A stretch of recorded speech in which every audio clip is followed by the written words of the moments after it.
The situation of the armed forces of Ukraine in Chasiv Yar continues to deteriorate rapidly.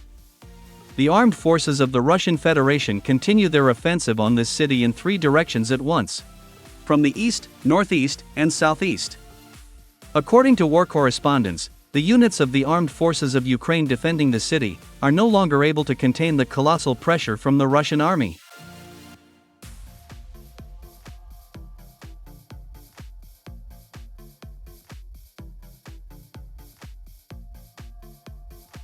Even though the armed forces of Ukraine are on the defensive, their losses in manpower and heavy equipment are 3 times higher than those of the attacking Russian troops. This is mainly due to the fact that the Ukrainian army is no longer able to contain Russian combat aviation.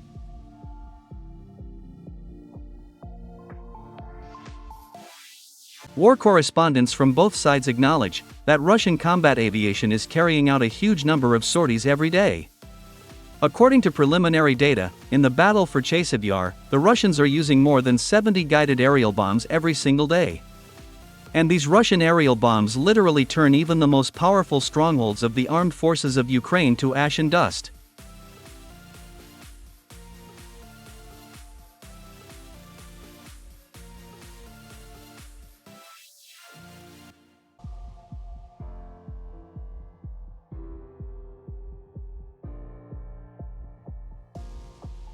In addition, Russian troops continue to put pressure on the positions of the armed forces of Ukraine with the help of their artillery systems, which literally work in non-stop mode.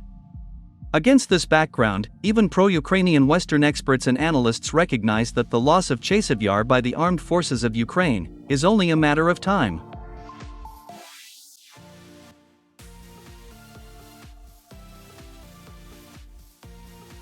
From a military point of view, it would be logical to surrender the city to the Russians and retreat to neighboring Konstantinovka to build a more effective line of defense there. Plus, this decision would save hundreds of lives of Ukrainian soldiers who are currently in Chasiv Yar.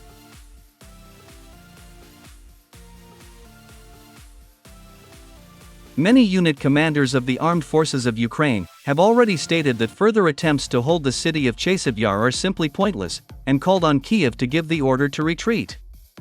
However, the Kiev regime still continues to ignore reality, thinking primarily not about military tactics, but about political ambitions.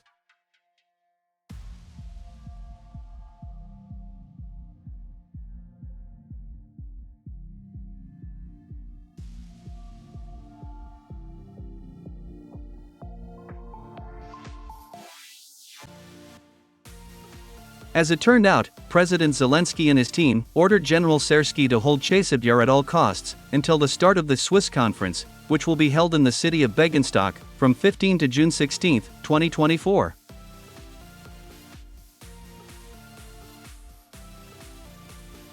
The fact is that the Kiev regime is very afraid that the loss of Chasiv Yar will spoil the mood of Western leaders, as it was at the Munich conference during the loss of Avdiivka by the Ukrainian armed forces in February 2024. Back then, many Western leaders were seriously scared, and began talking not about money and weapons for Ukraine, but about possible negotiations with Moscow.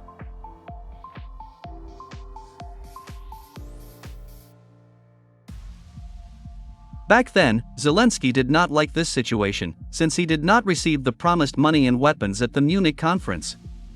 And now, President Zelensky wants to avoid a similar situation at the Swiss conference. And he absolutely does not care how many Ukrainian soldiers and officers will be destroyed to achieve this goal. For him, the most important thing is money, weapons, and the opportunity to be on the political stage surrounded by Western leaders.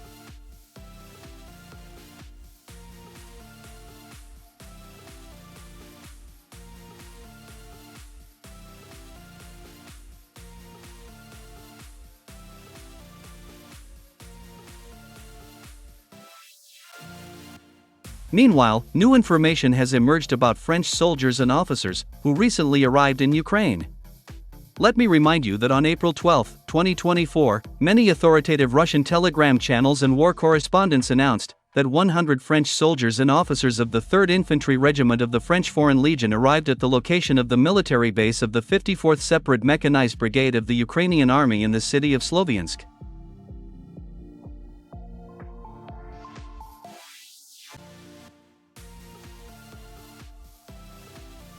And today, 3 days later, on April 15, 2024, it became known that the Russian army launched a missile attack on the place of the deployment of the personnel of the French army unit.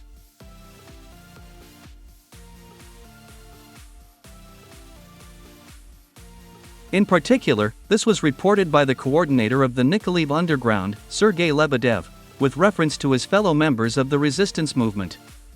According to him, on the night of April 15, Russian Iskander-M ballistic missiles hit 2 targets in Sloviansk.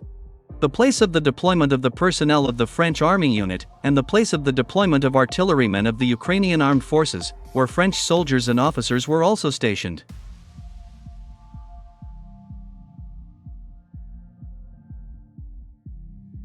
Unfortunately, there is still no accurate data on the number of casualties among Ukrainian and French military personnel.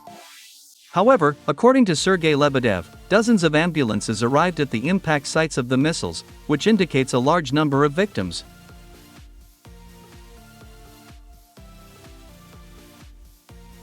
Moreover, the Security Service of Ukraine also sealed all the entry and exit points of the city of Sloviansk. Most likely, this was done in order to detain the so-called Ukrainian spotters, who regularly transmit valuable information to Russian intelligence, as a result of which Russian ballistic and cruise missiles hit even the most classified military facilities on the territory of Ukraine.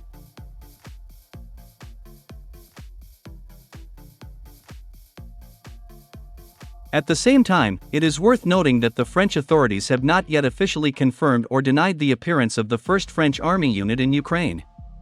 Moreover, the French press also remains silent on this topic.